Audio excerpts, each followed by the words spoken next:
Senhor, tem misericórdia na minha vida agora, eu preciso ser instrumento teu na vida de tanta gente aqui. Minha voz está rouca, eu preciso que o Senhor coloque a tua mão sobre a minha voz agora e derrame o calor da tua presença e conserte a minha voz agora, em nome de Jesus. E eu preciso que cada coração aqui esteja atento e submisso à autoridade do Espírito Santo.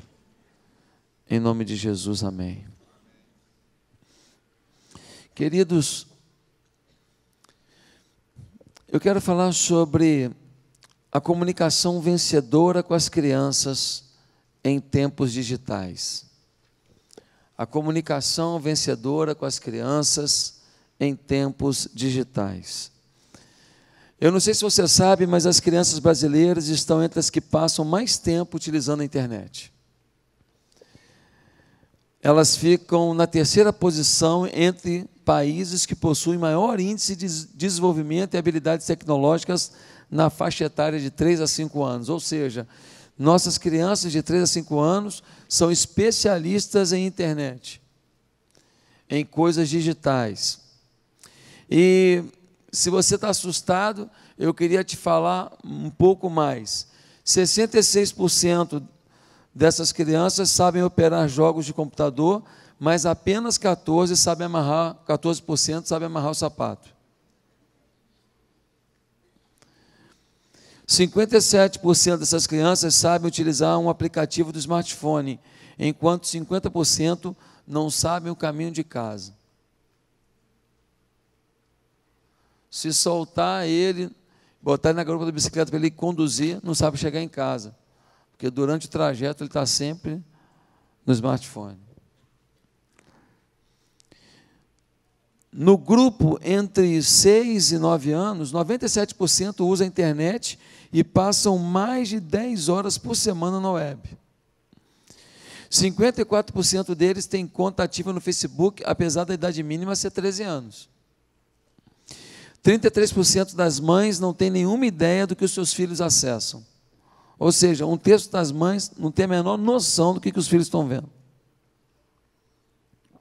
Estou falando de filho de 6 a 9 anos, tá? Não estou falando de adolescente, não.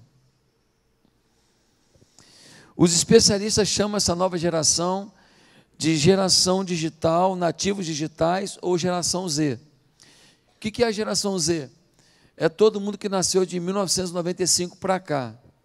É uma turma que já encontrou o Windows fluindo, já encontrou as tecnologias digitais fluindo, já encontrou uma nova forma de acessar dados, de fazer pesquisas, de preparar trabalho de casa para a escola e até mesmo de receber as aulas da escola, porque muitas escolas usam recursos digitais para complementar suas aulas.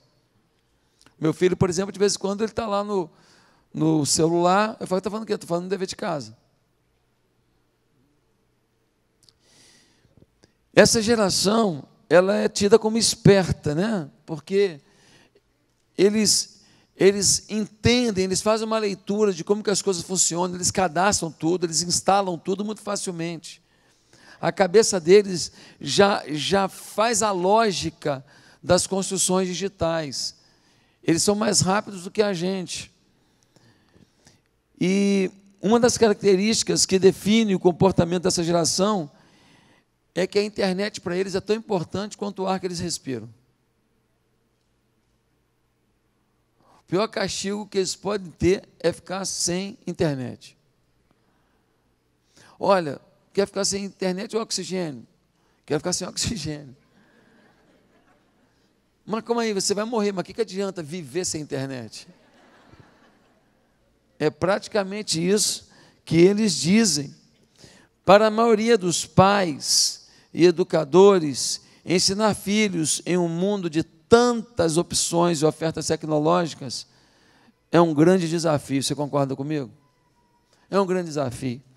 São games que a gente não sabe o que ensinam e alguns ensinam a se matar. São informações que eles passam para pessoas que estão do outro lado da tela e são pessoas que fingem que estão jogando um game com eles, mas na verdade estão tentando tirar informações da família ou quem sabe seduzi-los para uma grande armadilha sexual. Algo muito sério, algo muito agressivo. E o pior de tudo é que nós sabemos disso, falamos sobre isso, mas nós contribuímos para isso. Dificilmente alguma casa aqui representada não teve algum momento que sentaram na mesa e os 4 ou os 3 estavam todos, cada um, acessando o seu celular. Dificilmente. Então a gente fala, a gente diz, a gente declara, mas a gente faz. Não é rapidinho, é só para responder uma coisa. Hoje eu estava num curso e pessoas aqui da igreja precisavam resolver coisas comigo e me acessaram o tempo inteiro. Nem fazer um curso focado a gente consegue mais, mas eu que me permiti. Eu que devia falar assim: ei galera, vai se danar. Resolve aí que eu estou estudando. Mas eu me permiti. E porque eu me permiti, eu estava num curso em que eu tenho que fazer multiprocessamento. Me focar no que a aula está dizendo e, ao mesmo tempo, estar respondendo aos mais diversos assuntos, das mais diversas pessoas, ao mesmo tempo. É assim que a gente vive ou não? E você acha que o seu filho vai viver como? Queridos, isto é seríssimo. Algumas dicas eu poderia dar sobre como os pais podem lidar com essa era digital. Uma sugestão seria: mantenha-se atualizado, ou seja, pergunte aos seus filhos sobre as últimas novidades. E aí, tem algum game novo? Como é que é? Como é que são as fases? Eu acho que a gente pode perguntar, e quando eles estão sendo levados sem qualquer maldade por um caminho, eles vão falar abertamente tudo que eles estão vendo. E a gente vai descobrir que tem perigo aonde eles não perceberam ainda. Uma segunda sugestão seria: fique atento. Fique atento. Estabeleça horários, para as crianças brincarem e também faça controles parentais. Existem controles que se faz na internet que proíbem as crianças de acessar pornografia, de acessar determinados sites. Existem muitas ferramentas, muitos aplicativos para isso. Terceiro, defina limites. Fala: olha, você vai chegar da escola, vai fazer o dever de casa, só então você vai ter direito a 1 hora de game e tal, e depois acabou. Temos que definir. Depois que fica grande, fica complicado. Porque você fala uma coisa e o filho não obedece, faz o quê? Mata. Mas enquanto é um adolescente e é uma criança, nós temos que manter aquela postura do tempo do nosso pai e da nossa mãe. Quem manda aqui sou eu. Eu estou definindo que vai ser assim. Existe uma mentira muito grande de que a gente tem que negociar o tempo inteiro com o filho. A vida não é uma negociação o tempo inteiro. Você chega num trabalho, o chefe fala para você: faça isso. Aí você fala assim: não, vou ver se eu vou fazer, não sei, não quero. Talvez.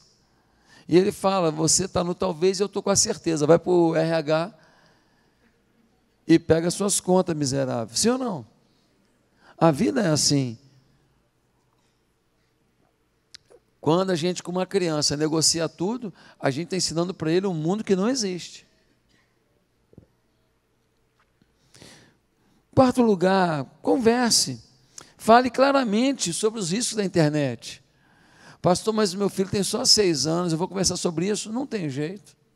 Você não precisa falar de tudo com tanto de requinte de detalhes, mas você tem que falar. Tem gente má, que gosta de ficar perguntando as coisas para depois tentar prejudicar as crianças, prejudicar a família. Então, filho, não pode falar não, porque são pessoas ruins. Tem gente boa, mas tem muita gente ruim. Tem que falar. Nós temos que ser claros. Não dá para a gente acreditar mais na pureza das nossas crianças em relação a todos os assuntos, porque o mundo jaz no maligno, e o maligno vem com força através das redes digitais. Um outro conselho seria: eduque. Existem atividades educativas para a criança que ela aprende enquanto brinca. Tem muito recurso, tem muito jogo, inclusive nas redes digitais, na internet, jogos que a criança brinca e aprende. Agora o pai tem que pesquisar, tem que perguntar, você sabe de alguma coisa assim? Para a criança se divertir de forma inteligente. Uma outra sugestão é espiritualize. Espiritualize, o que é isso? Há vários conteúdos, jogos, aplicativos que ajudam as crianças a aprender a Bíblia. Tem joguinho que as crianças aprendem sobre a história de Noé, de Moisés, aprendem sobre a história de Jesus, aprendem sobre dados da Bíblia, brincando. E isso é muito legal. Eles se divertem, mas se divertem num ambiente bíblico. Pastor, eu não sei que aplicativos e tal. É uma questão da gente pesquisar. Existem vários. E aí você fala assim, pastor, sua palestra podia acabar agora? Já resolveu o problema? Deixa eu te falar, tudo que eu falei é bom demais, mas não resolve. Tudo que eu te falei aqui ajuda demais. Mas hoje eu vim aqui para dar um recado. Eu vim para dizer que a comunicação digital é forte demais para ser vencida apenas por esses cuidados. E aí você fala para mim, o que fazer então? Câmeras em mim. O que fazer então? Sei que não é daqui da igreja, não está acostumado, né, com câmeras em mim. Câmeras em mim. Eu quero te falar que uma das potencialidades que Deus nos deu foi a fala, a comunicação. Eu vim aqui hoje para te dizer que nós vamos ter que repensar a forma que a gente fala com as crianças. E nós vamos ter que ter um planejamento de fala. Nós vamos ter que ter uma organização do nosso tempo, de forma que a gente tenha, no nosso tempo, um período em que a gente vai falar o que a criança precisa ouvir. Pastor, mas eu falo isso naturalmente. Não fala não. É tanta coisa no dia a dia que às vezes a gente resolve o problema. Pega a lição, faz a lição, filhinho. Vai lá, já escovou o dente, fez xixi, vai dormir, lavou o pé. Não mexe com o cachorro agora não, que ele está sujo. Não briga com o seu irmão. Come tudo, filho, para ficar forte. E a gente tem tanta coisa que a gente não está entendendo que existe uma comunicação maldita nas redes digitais, no mundo digital, que só pode ser quebrada por uma forte ênfase da nossa boca, da nossa língua, da nossa postura ao falar. Pastor, o que você está querendo dizer? Eu estou querendo dizer que nós precisamos entender um pouco mais de neurociência, que é um ramo que eu tenho estudado. A sua fala pode mudar a sua própria história. E a sua fala pode determinar o sucesso ou o insucesso de uma criança. Há muitas pessoas que estão dizendo, olha, eu não vou adotar uma criança porque eu não sei que gene que veio. Pode vir um gene de gente ruim, pode vir um gene de gente drogada, de gente prostituída, de gente assaltante. Deixa eu te falar, está mais do que comprovado que o grande problema para definir o rumo de uma criança não é o gene, é a questão da autoestima dessa criança. É o que ela vê sobre si mesma diante do que ela ouve sobre si mesma e diante do que ela declara sobre si mesma. Nós temos que aprender algumas coisas que a neurociência nos ensina. E uma coisa que a neurociência nos ensina é que nós temos a mania de reproduzir os exemplos negativos. Nós temos uma mania muito grande de repetir ou de nos rebelar contra os comportamentos dos nossos pais. Um homem muito adulto, ele chegou no meu gabinete e foi contando a história dele. No final, eu descobri que o pai dele era igualzinho a ele. Igualzinho. Ele repetiu tudo aquilo que ele odiou um dia. Tudo aquilo que o fez chorar um dia, porque o pai dele fazia com a mãe dele, e ele se tornou igualzinho. Nós temos vícios, coisas que queremos evitar, mas nós não conseguimos. Por quê? Porque a nossa vivência familiar E a fala no nosso ambiente familiar fez com que a gente herdasse esses vícios. Alguns de nós somos viciados em brigas, em fofocas, em vitimização, em murmuração. Sabe por que muitos que estão aqui me falando não são ricos ainda hoje? Porque você murmura demais da pobreza. Sabe por que muitos que estão me ouvindo aqui hoje não são pessoas bem-sucedidas nas áreas que estão vivendo? Porque você reclama e você se vitimiza quando alguma coisa não acontece, e você culpa os outros pelo seu insucesso, quando na verdade sua boca está dizendo para você: ei, arrumou uma historinha, então você não precisa evoluir. E nós reproduzimos esse comportamento nos nossos filhos. Eles ouvem as nossas vitimizações, murmurações, as nossas bocas malditas, eles ouvem os nossos gritos, os nossos desesperos, as nossas praguejações, e eles começam a viver aquilo que a gente está dizendo.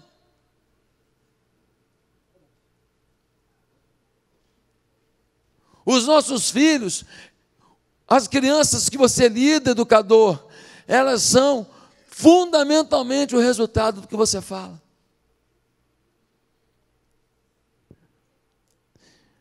Conta-se que um filhote de águia, já aconteceu na igreja há pouco tempo, filhote de águia foi encontrado fora do ninho, o fazendeiro pegou, botou junto com as galinhas.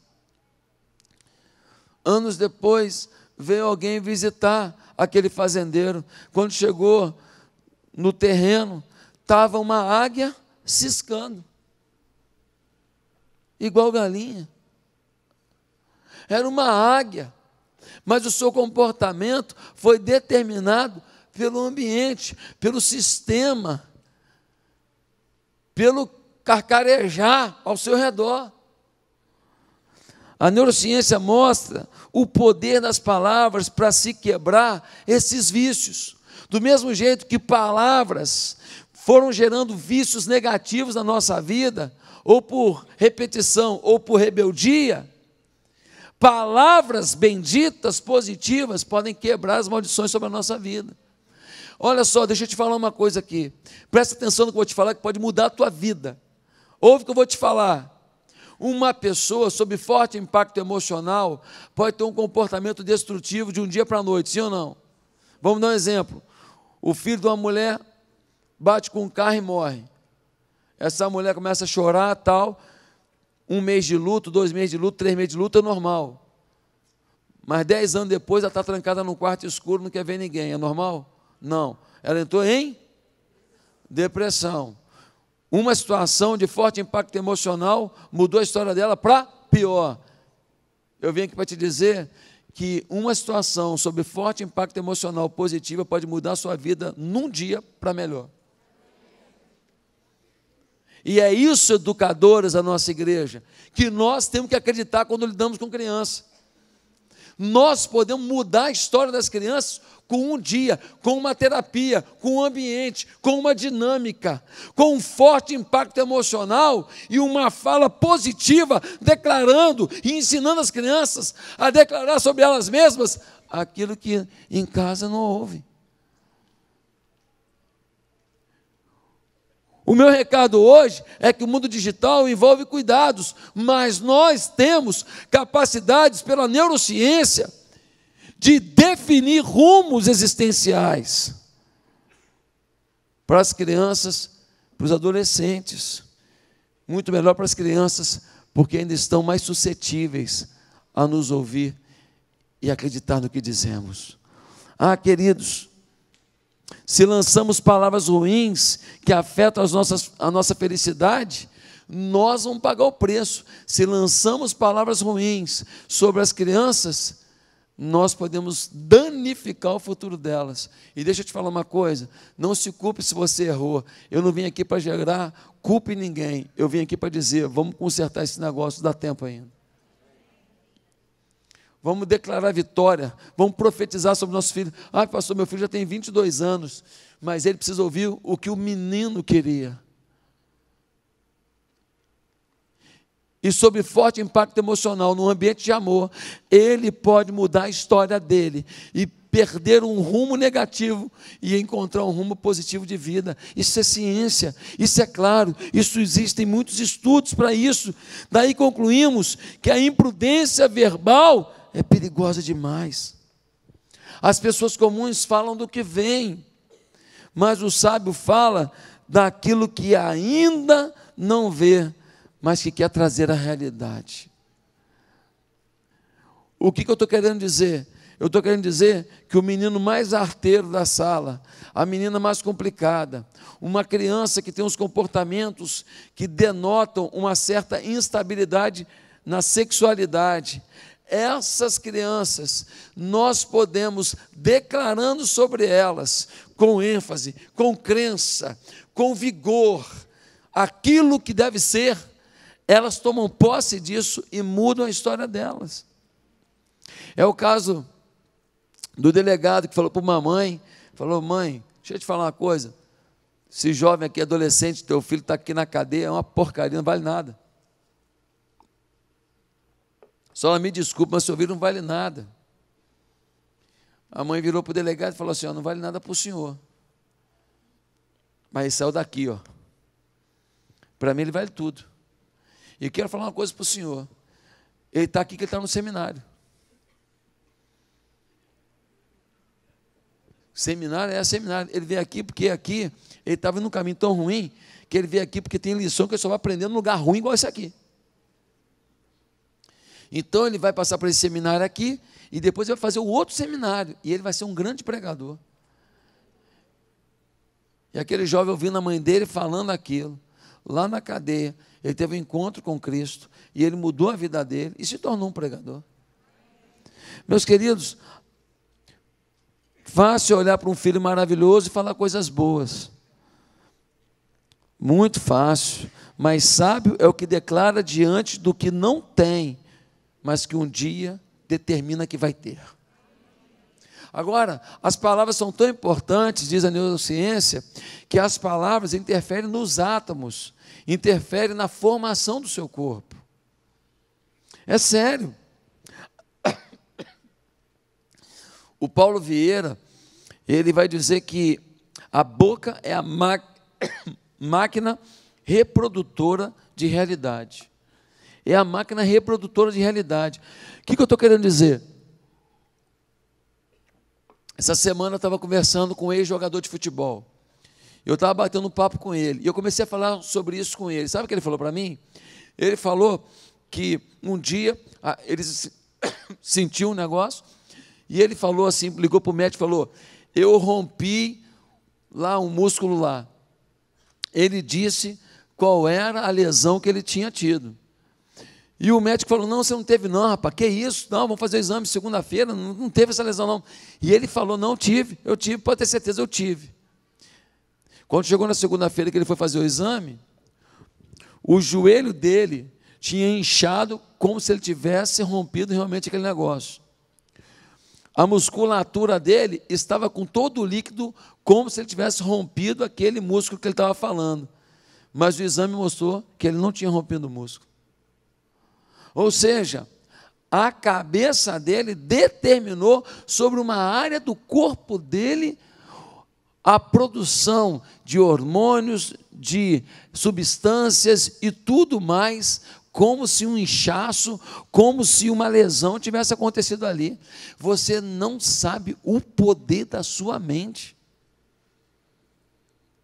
Você foi feito em mais semelhança de Deus. Nós usamos 10% da nossa mente. Nós não temos noção do poder que Deus colocou aqui. Só que a gente tem a mania de pensar e reproduzir pensamento negativo. Queridos, os estudos comportamentais provam que as emoções são determinantes para a nossa vida e não o gene. Você pega uma criança com um gene todo estragado, provoca emoções boas nela, falas boas nela, o gene não vai contar para nada.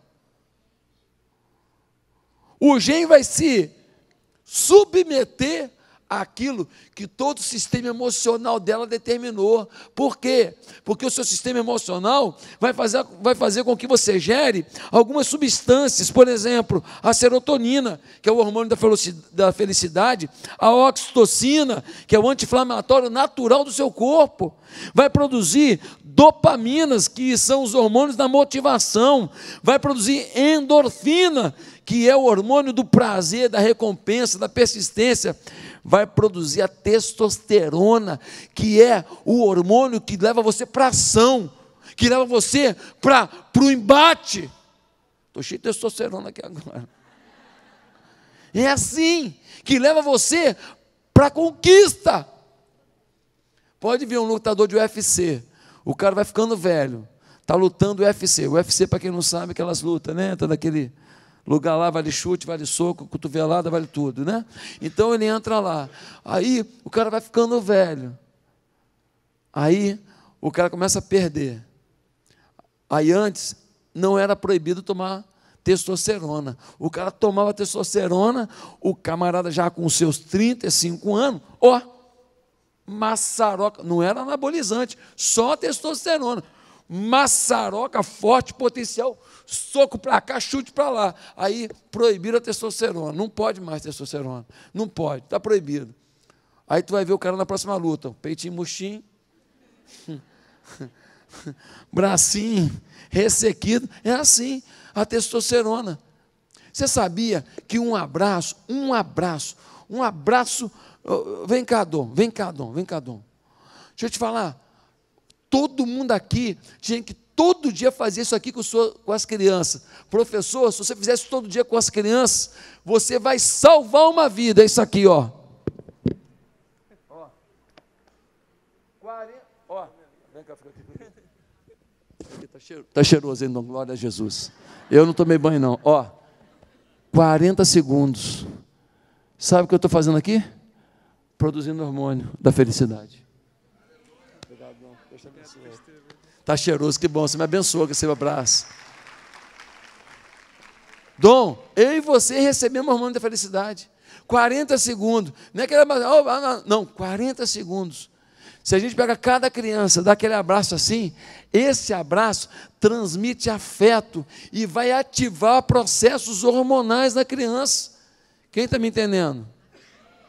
Igual já imaginou se o menino lá na escola pública, que vê bandidagem, que vê tiro, que vê fuzil, que vê tudo, ele chega lá, são 30 crianças, cada uma delas recebe aquele abraço de 40 segundos que não recebe do pai. Pastor, mas ele vai levar um tempão. Não, você abraça um pouco no início, abraça um pouco antes do recreio, abraça um pouco depois, abraça um pouco no final da aula, e aos poucos você gera esse sentimento positivo em cada criança.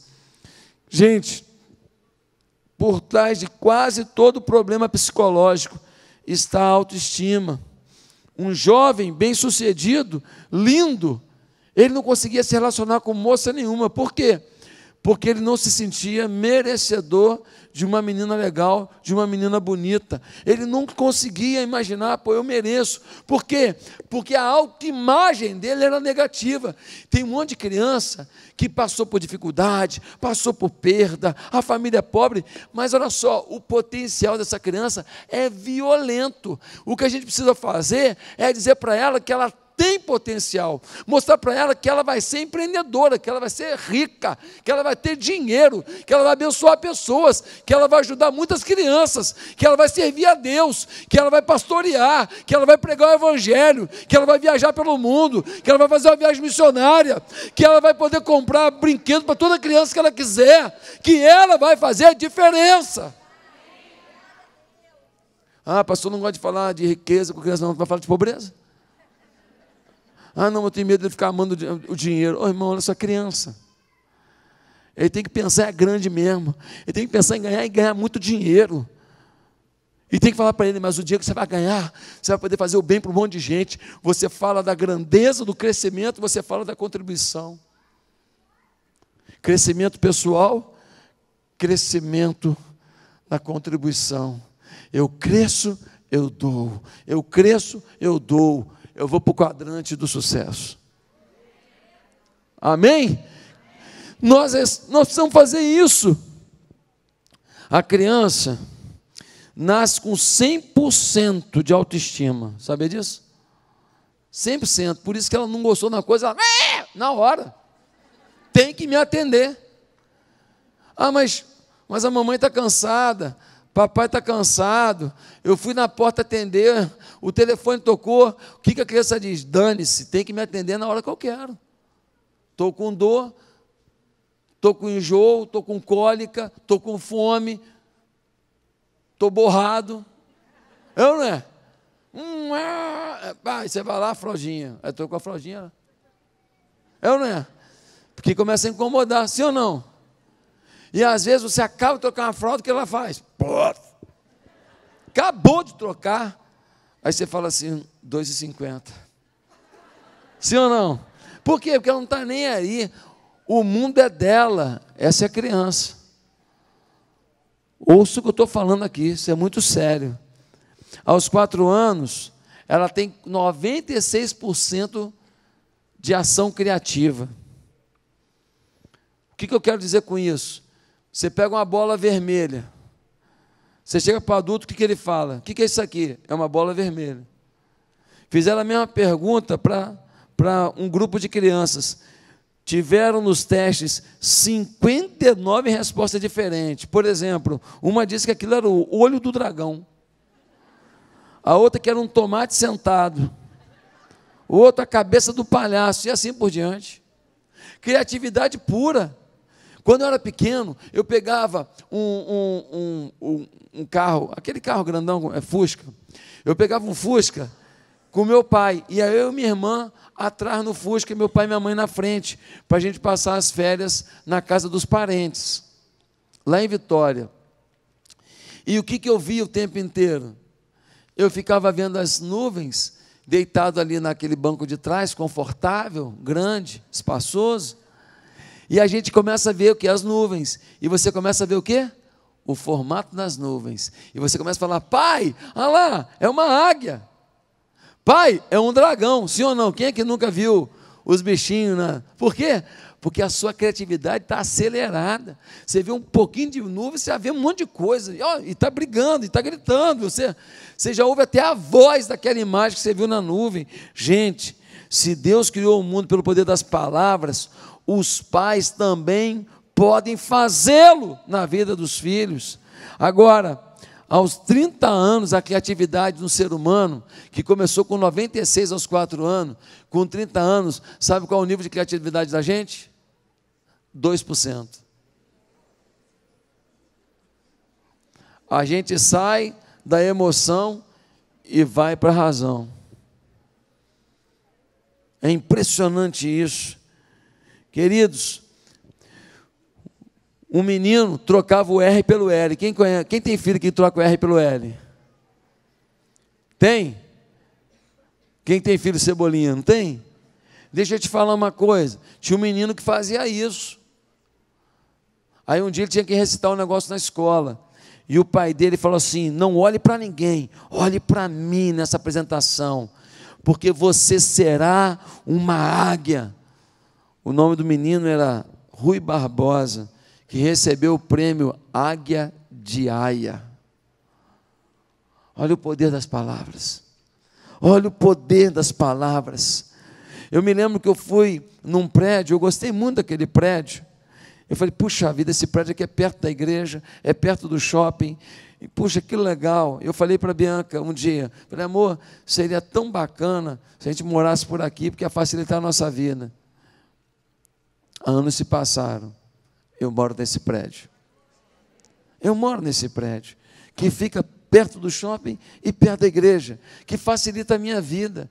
É assim, a gente libera palavras, e as palavras têm poder mesmo, e quando a gente vai liberando palavras sobre as crianças, olha, no meio da pobreza a gente vai falando de riqueza, no meio da dificuldade a gente fala de solução, no meio da doença a gente fala de vida, no meio do abandono a gente fala de esperança, e a gente ensina para as crianças a declarar, Diga aí, meu filho, eu sou vencedor, eu sou campeão, eu vou ser muito bem sucedido, eu vou ser um grande empresário, eu vou ser um grande líder no reino de Deus. E a gente ensina esses gritos de guerra para eles, e eles vão gritando e declarando, e eles vão viver isso.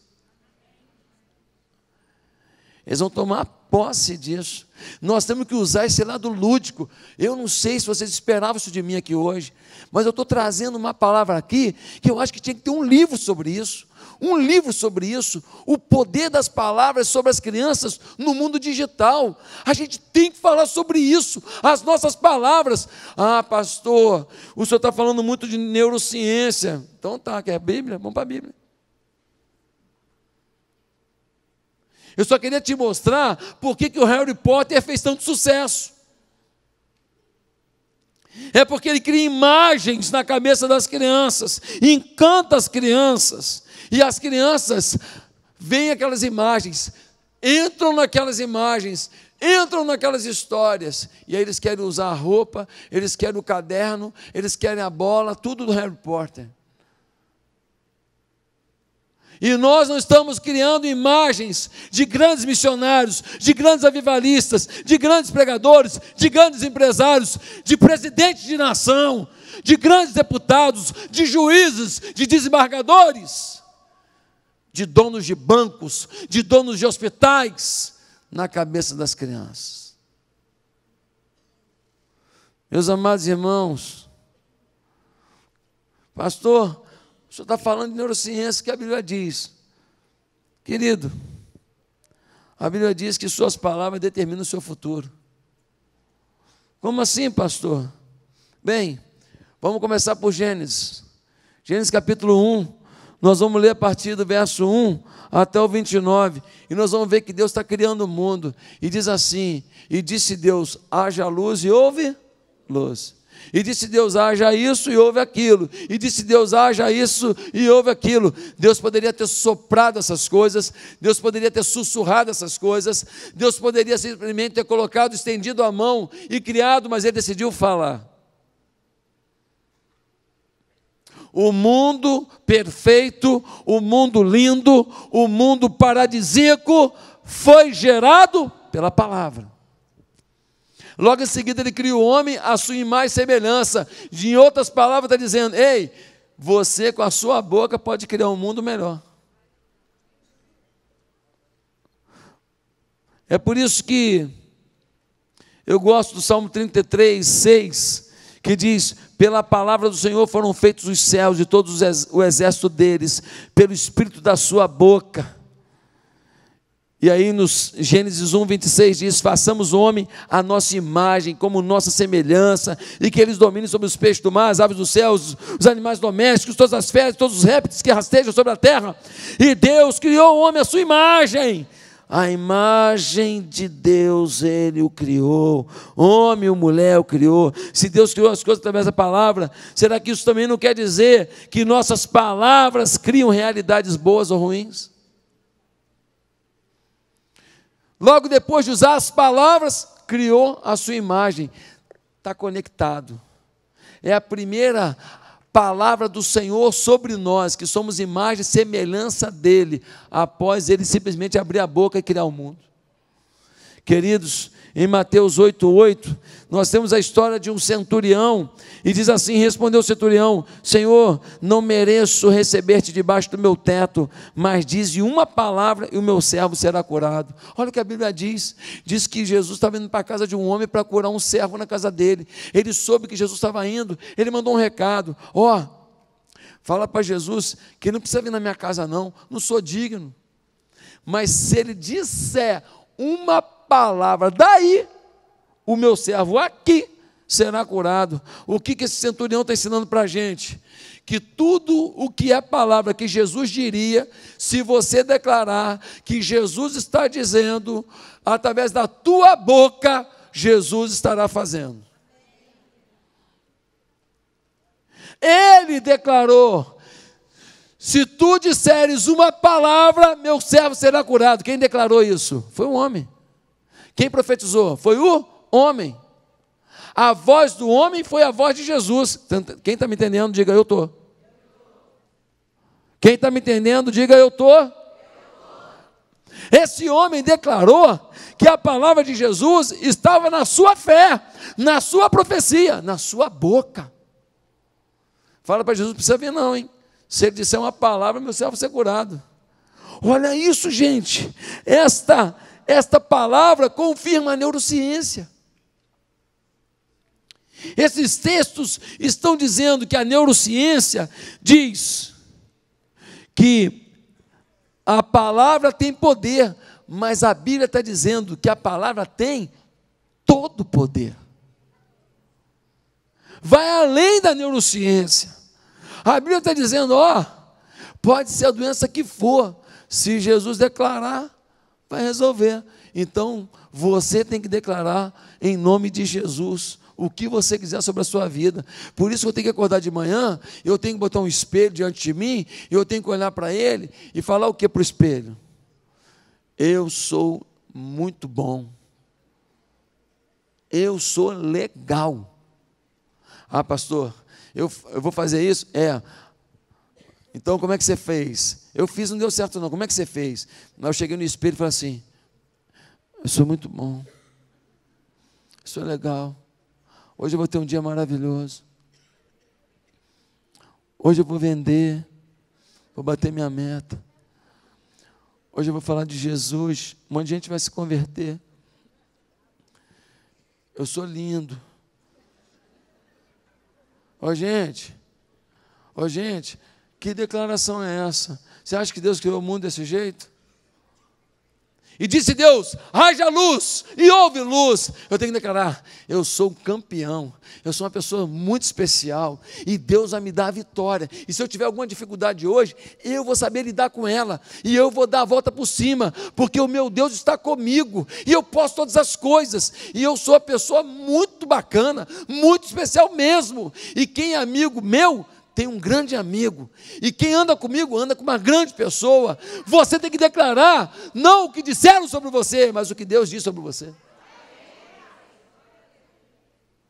E quando a gente ensina para os nossos filhos, a de manhã declarar 2, 3 frases positivas sobre eles, quando a gente ensina para eles, quando eles tiram uma nota ruim lá em matemática, e a gente fala assim, você é um campeão, e você vai fazer agora a liçãozinha direitinho, e você vai tirar a melhor nota da turma na próxima prova de matemática, e você vai fazer a sua parte, porque você já vai começar agora a memorizar, e a sua cabeça vai funcionar, e ninguém vai conseguir atrapalhar. A criança começa a acreditar.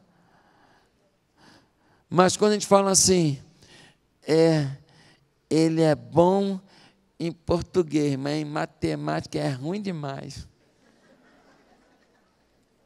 Aí o moleque ouve, o moleque está aqui só ouvindo. Se ele ouviu isso, o que ele vai dizer? Em matemática eu sou ruim demais. Pronto, virou uma, repete comigo, virou uma, fala comigo, virou uma crença. Deixa eu te explicar uma coisa. Tudo que você comunica é uma seta que vai, mas que volta. Para ficar mais fácil entender, tudo que você fala com a tua boca, você tem 2 orelhinhas para ouvir. Isso é uma forma bem ruinzinha de representar, só para ajudar. Uma boca, 2 orelhas. Tudo que eu falo, eu ouço. Quando eu falo, eu comunico, não vai dar, já era, ferrou, não consigo. Eu estou gerando pensamentos negativos. Os pensamentos negativos, guarda agora isso. Pensamentos negativos vão gerar, sabe o quê? Sentimentos negativos. Eu começo a me frustrar. Tem gente que entra no meu gabinete, a própria postura da pessoa, só dela sentada na minha frente, eu já vejo que está mal. Pode estar maquiada, a postura, o jeito que senta, já declara o quanto a pessoa não está bem. A boca comunica, a boca e os gestos, comunicação verbal e não verbal, isso gera pensamentos que vão gerar sentimentos negativos. E os sentimentos negativos vão gerar crenças. Eu sou feia, eu sou burro, eu não sei isso, eu não sei ganhar dinheiro, eu não sei administrar dinheiro, eu nunca vou ter uma vida legal, eu nunca vou ter uma família boa. O futuro da gente é esse mesmo. A gente é preterido. Lá na igreja ninguém gosta de mim. O pastor me odeia. O pessoal do Ministério Infantil me odeia. E a gente começa a criar crenças. Só que tem um detalhe, presta atenção aqui. Câmeras em mim para valer agora. Dá o zoom. As crenças, elas são autorrealizáveis. Tal qual é a tua crença, você é. Onde é que está escrito isso, gente? Aonde? Na tua Bíblia. É a tua Bíblia que vai dizer que se o povo não tem as profecias, ele perece. E lá em Provérbios 23:7 vai dizer, assim como você pensa na sua alma, você é. Provérbios 23:7, ou seja, a neurociência, ela só está descobrindo o que Jesus já falou, o que o Salomão já falou, o que Davi já falou, o que Deus falou. Eu não estou aqui pregando neurociência, eu estou fazendo uma palestra sobre como enfrentar o mundo digital e fazer nossas crianças, como educadores, como assistentes sociais, como pais, como mães, como professores das nossas unidades de ensino, para a gente começar a formatar o nosso trabalho para produzir nas crianças uma sensação de vitória, uma sensação de conquista, uma imagem de futuro. Deixa eu te explicar mais uma coisa sobre neurociência. O cérebro não entende o que é ilusório, o que é imaginário do que é real.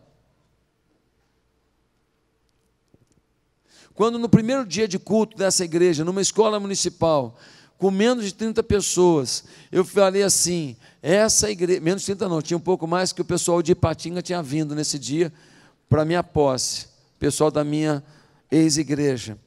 Quando eu cheguei lá e que eu, tomado pelo Espírito Santo, fui profetizando coisas que eu não planejei falar, mas eu disse, essa igreja será uma das maiores igrejas do Rio de Janeiro, nós vamos ter programa de televisão, nós vamos ter bandas de adoração maravilhosas, e fui falando, pensa num cara falando dentro de uma escola municipal fedorenta, suja, as paredes rabiscadas, tudo empoeirado, e um cara falando isso para um grupo de 30 pessoas.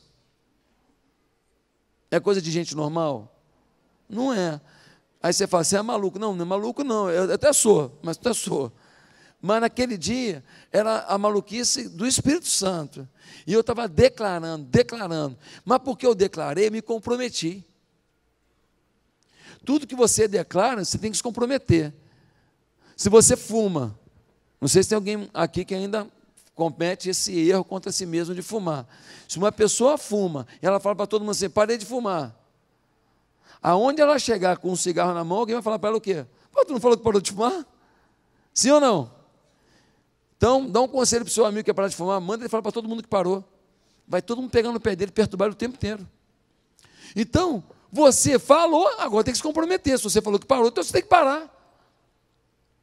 Então, quando eu disse tudo aquilo, eu naquele momento estava agora me comprometendo. E eu criei uma imagem. Eu comecei a ver a igreja grande. Eu comecei a ver as multidões chegando. Eu comecei a ver as bandas tocando. E naquela época, só tinha um violãozinho com um menino de 17 anos, com o apelido Cabelo de Boneca Velha, tocando. E quando ele faltava, eu pegava o violão e tocava as musiquinhas que eu conseguia tocar, e com aquelas posiçãozinha básica ali, e não podia sair muito daquilo. E era assim que a gente fazia. A gente fez culto, lá, primeiros cultos, domingo de manhã que fez na igreja, 4 pessoas, 5 pessoas. Eu, minha mulher, mais 3. Dava vontade de jogar uma marimba assim, ó, e puxar gente na roupa dentro da igreja. Mas eu tinha profetizado, eu tinha declarado, a minha palavra foi emitida, eu pensei naquilo, minhas emoções foram geradas para aquilo, eu criei crenças, eu criei uma imagem, E essa imagem foi me atraindo. E eu fui vendendo essa imagem para cada pessoa que chegava na igreja. Eu fui apresentando, a imagem é essa, a imagem é essa. Eles olhavam para o lado, olhavam para o mundo real e falavam, o mundo real é bem diferente, hein?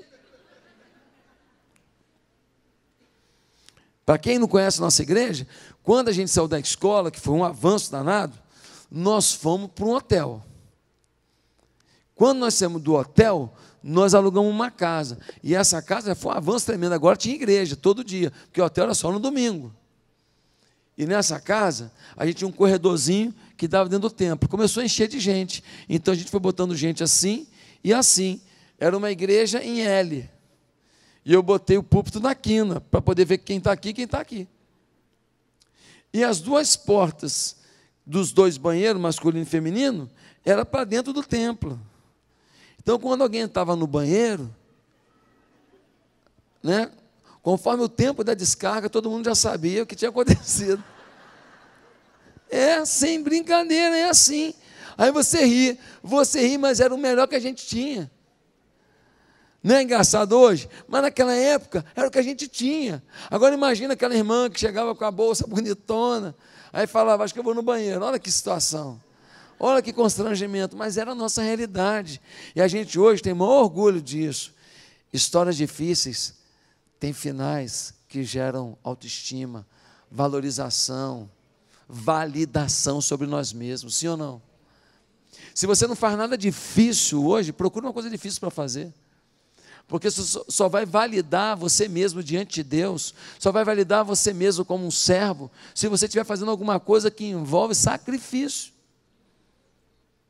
Se você não faz nada para Deus que envolve sacrifício, deixa eu te falar, ou você nem crente é, ou se você é crente, você é um crente meio cretino, que está jogando fora o seu potencial, o seu chamado e desperdiçando um movimento poderoso de Deus na sua vida. Então, eu quero concluir dizendo o seguinte: você muda a sua história, e você muda a história das crianças que convivem com você, com as suas palavras. Pastor, o que eu podia fazer? Diga para o seu filho todo dia, repete comigo, filho: eu sou muito amado pelo papai, eu sou muito amado pela mamãe, eu sou um campeão, eu sou um vencedor, eu só vou tirar nota boa, eu vou conquistar o mundo, eu vou ter dinheiro, eu vou viajar, um dia eu vou conhecer os países que eu quiser, o Deus Todo-Poderoso é comigo, minha mãe vai fazer de tudo por mim, porque ela me ama mais do que tudo no mundo, e meu Deus sempre vai estar comigo, meu Deus vai estar comigo, meu Deus vai estar comigo, meu Deus vai estar comigo. Ensina essa criança a repetir isso todo dia, porque quando ela tirar uma nota baixa, quando por causa da orelha dela grande alguém fizer bullying, quando ela for com a mochilinha rasgada, porque você não teve dinheiro para comprar uma mochila melhor, ela vai ter